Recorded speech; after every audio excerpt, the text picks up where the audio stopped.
Resumed search in French Alps. Obama halts Afghanistan troop withdrawal. I'm Hannah Schutzkis. And I'm Hannah Wiegand, and this is Public Eye News.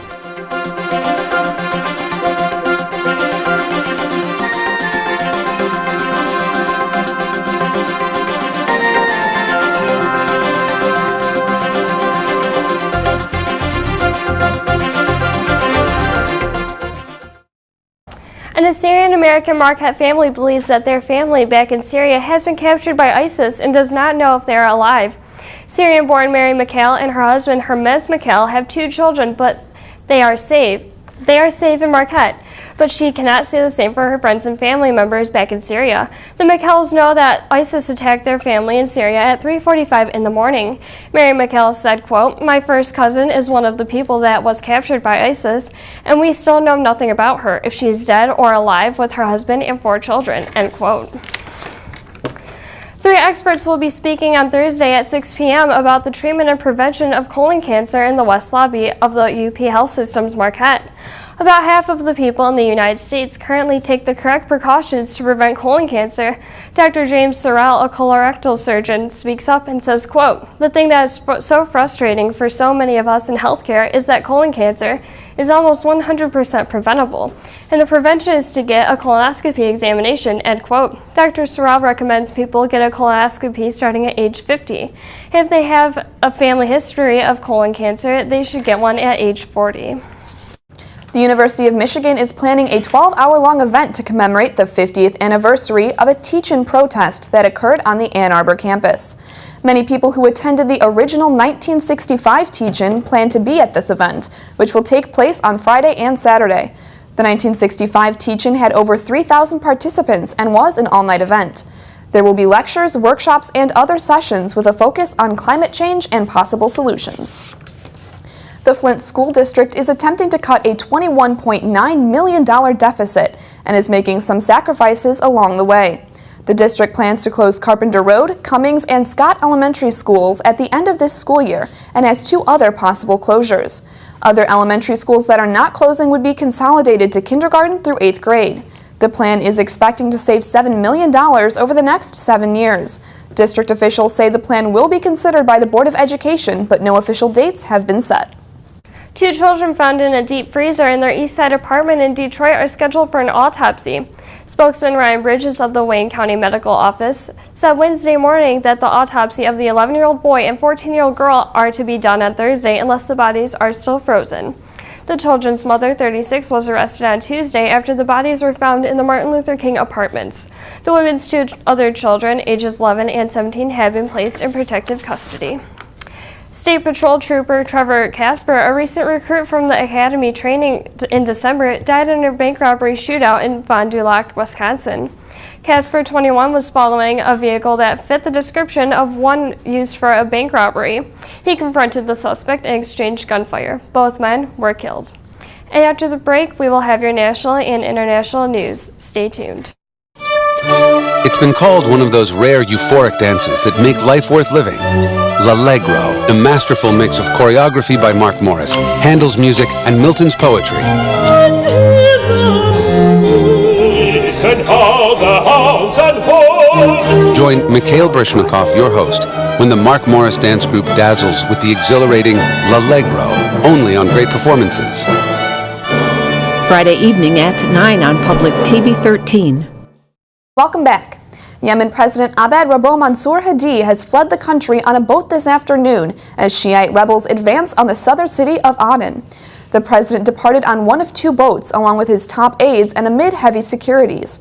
Officials would not disclose the president's destination, however, it is known that he is scheduled to attend a summit in Egypt this weekend. Hadi's escape comes as the rebels are closing in and the fall of the city Aden appears imminent. President Obama has agreed to slow down withdrawal of U.S. troops from Afghanistan. It's a shift in plans for the administration and comes at the request of Afghanistan's President Ghani. Tina Kraus has the latest on the change in strategy. Afghan President Ashraf Ghani will wrap up his 3-day visit to Washington with a joint session to Congress later this morning. He's expected to talk about a new U.S. military strategy in the country. President Obama made the announcement at the White House Tuesday. President Ghani has requested some flexibility on our drawdown timelines. The president said the U.S. will delay its plan to bring thousands of troops home from Afghanistan this year, saying all 9,800 will remain through the end of 2015, and that next year the U.S. will begin a so-called flexible drawdown. There are going to be some of our folks who are in Afghanistan under the new schedule who would have been home. The president stressed the original timeline for troop withdrawal hasn't changed. By 2017, America's presence is to be limited to protecting the U.S. Embassy in Kabul. During a visit to Arlington National Cemetery Tuesday, President Ghani expressed gratitude for Americans who died in Afghanistan, but made clear the country still needs help. The 2,215 Americans that have died must not die in vain. They must leave behind a legacy of a stable Afghanistan. For us to be able to help the Afghan security forces succeed is well worth it. The president said the U.S. must do all it can so the U.S. doesn't have to go back. Susan McGinnis, CBS News, Washington. A House committee is repeating efforts to make government agencies more responsive to Freedom of Information requests. The House tried to pass a similar effort last year, but Democratic Senator Jay Rockefeller of West Virginia stopped it from going into law. Today, the House endorsed a bill that would make it more of a challenge for federal agencies to reject it. Agencies would have to show that the bill will cause harm. The Associated Press is a member of the government initiative and is in full support of the legislation. This morning, recovery teams and investigators resumed their search in a remote area of the French Alps, where a German airliner plunged into a mountainside, killing all 150 people on board. Tina Kraus in France with the latest on the investigation. French officials say the black box recovered from the Germanwings crash site in the French Alps is damaged but is believed to still be usable.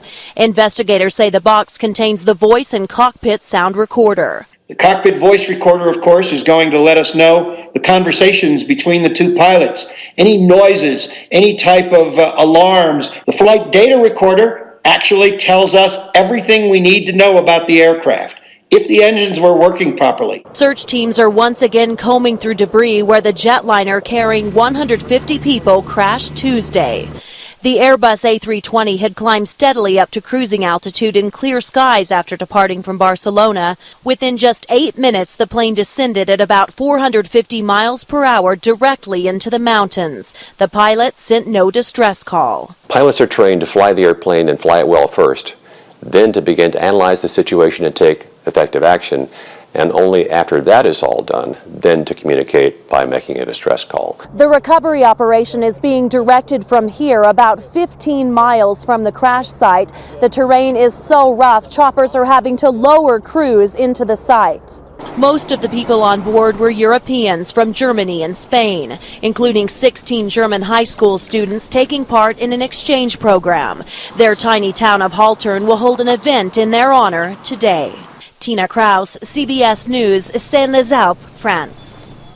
The paint company Valspar has teamed up with Enchroma, a company that makes glasses that give colorblind people the ability to see certain colors.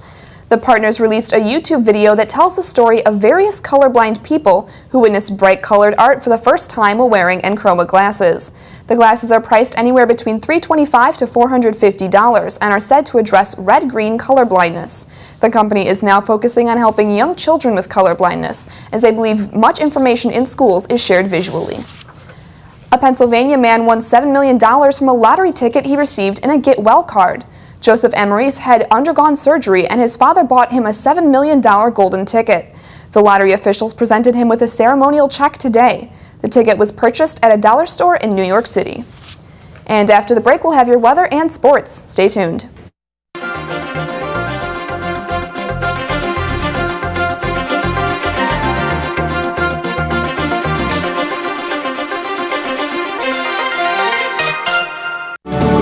Next time on Austin City Limits. Well, I've already suffered. I want you to know, God, I'm riding on hilltop, things coming up,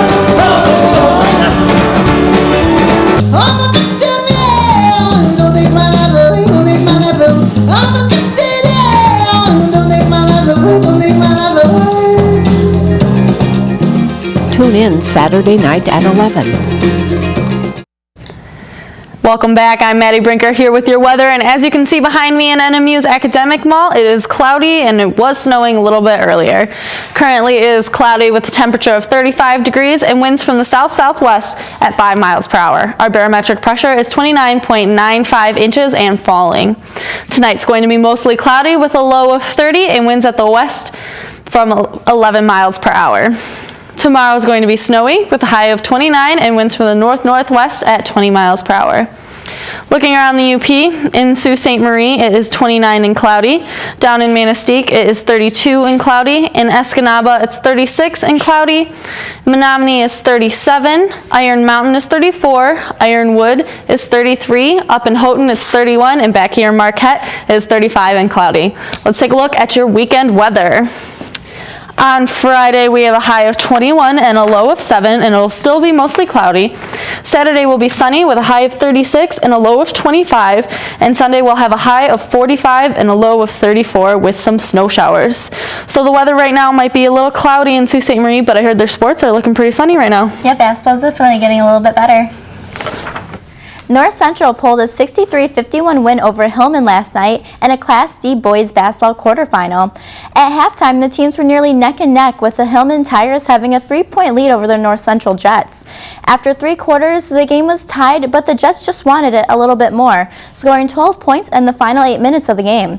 Sophomore Jason Wittens was the top shooter for the Jets, scoring 21 points, while Mason Van Pamel outshot everyone on the court with 28 points for the Tigers. The Jets will face the Fulton Pirates in the second Class D semifinal at 8 p.m. on Thursday in East Lansing. Brandon Magee was released by the Tampa Bay Buccaneers, but isn't done with professional sports. The former linebacker is headed to spring training for the Boston Red Sox. Magee played both football and baseball while attending Arizona State. Magee was a 2012 Red Sox draft pick, having previously been drafted by both the Tampa Bay Rays and the Oakland Athletics. Magee said, quote, "I'm grateful for the opportunity they gave me at the time. Right now, I'm focused on spring training," end quote. The Detroit Red Wings fell short to the Arizona Coyotes after a 5-4 overtime loss on Tuesday night. Detroit controlled the majority of the game with a 33-22 advantage in shots on goal. Justin Abdelkader, Jacob Kindle, Gustav Nyquist, and Luke Glendenberg scored for the Wings, with Jimmy Howard stopping 17 shots. The win broke an 8-game losing streak for the Coyotes, who as of now are holding the worst record in the Western Conference. The Wings still hold a strong third-place slot to the division, just 5 points ahead of the Ottawa Senators. So I hear Darren Helm had some exciting news to share with the team before their game. Yeah, you know, the Wings might have lost, but he still had a pretty exciting start to his week. Red Wings center Darren Helm was driving his pregnant girlfriend to the hospital early on Monday, but they didn't make it in time. Baby Riley Claire was born in the car a week earlier than expected. Helm's girlfriend delivered the baby on her own while he kept driving. Riley Claire is the couple's second child. Virginian TV station WDBJ is under fire after receiving a serious fine. The Roanoke news station accidentally played an X-rated clip for a few seconds on air during a story about a former adult film star who participated in a volunteer event. The station officials stated they will oppose the sanction because the incident was not intentional. Well, I definitely think those glasses are definitely going to help a lot of people out. Yeah, and I think it's definitely a cool experience. I know one of them was saying when he saw sunset for the first time it was beautiful. And that's all the time we have for today. Thank you so much for tuning in, and we'll see you tomorrow.